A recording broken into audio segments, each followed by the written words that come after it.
lot of, a speculation of the possible move of Pogba, but now we've been hearing that that won't happen, that he's happy at Juventus. But here's a player to me that I think should be able to take his team on his back and make a big difference. And I haven't seen this yet from this young man, and let's underscore young.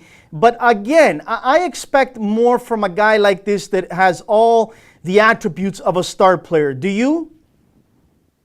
Yeah, I believe that he has not all the skills necessary to do absolutely well, to truly come out and the very next step in a player's development is not only to make his skills shine, but also for his characteristics to come through.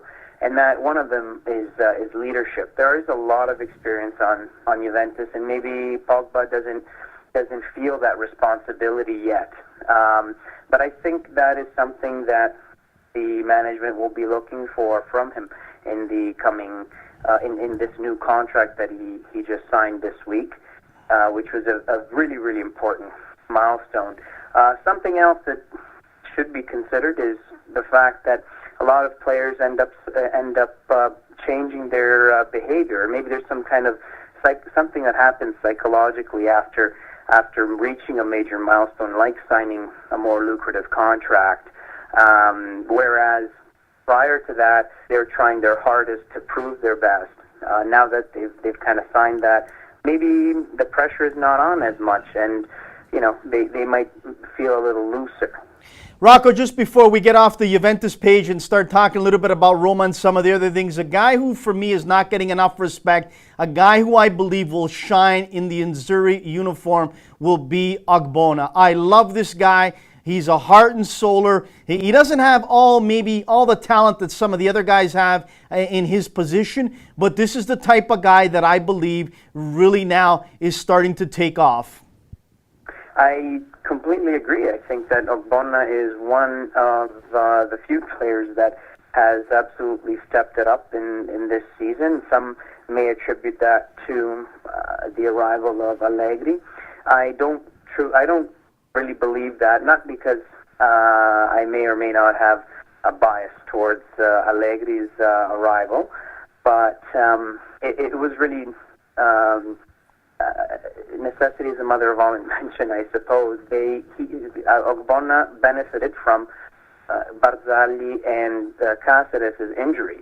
So out of necessity, he had to step it up, and has that additional experience and number of games under his belt now with the Juventus jersey that have forced him to truly come through.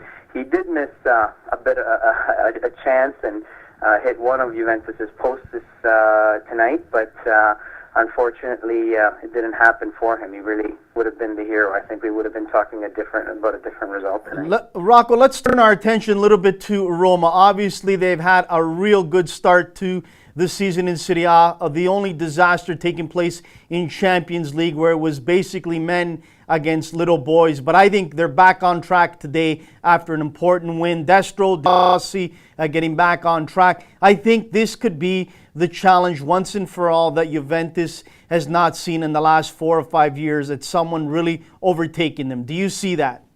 In light of tonight's results, I would say yes. I think that Roma has all the ingredients to win the Scudetto. They are an emerging side. They're in the second year of a new coach's reign. They are hungry, determined, and they have all the right players and the right skills. And they also have a little more depth than they had last year, something that was lacking. They've been playing very well and getting results despite missing at times 2 or 3 starters. I think the game against Bayern was an aberration. I don't believe that there is that much difference between Bayern. I mean, there isn't a 6-goal difference between Bayern and Roma. Let me be specific when I say that. And truly, those that think that Roma might have been lost along the way as a result of that loss, I think would be mistaken.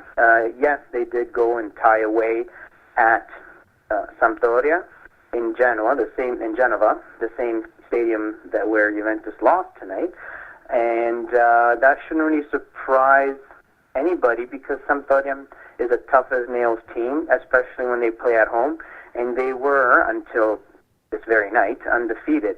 They lost today only at the hands of a penalty shot that was awarded against them at the death. So I think Roma has all the ingredients to win the Scudetto. They're a great side, and yeah, it was very nice to see that also getting back on the scoreboard.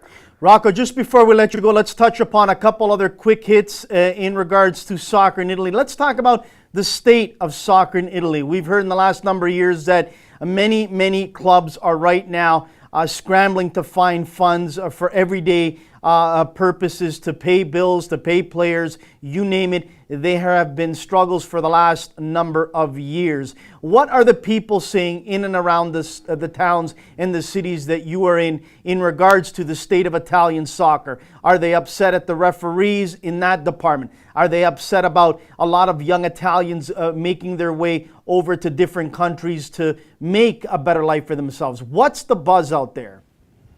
Well, the buzz is that Italian football does not measure up as far as Europe is concerned. There is competition within Italy, but they are unable to mount enough of a fight, let's say, at the European level. And I think the last week's Champions League matches are very much in the eyes of everybody right now. They are very well aware of the struggles when it comes to also paying players and meeting payrolls and whatnot in the very city that I'm in, where in Bari the team basically almost went completely bankrupt and was and in fact was sold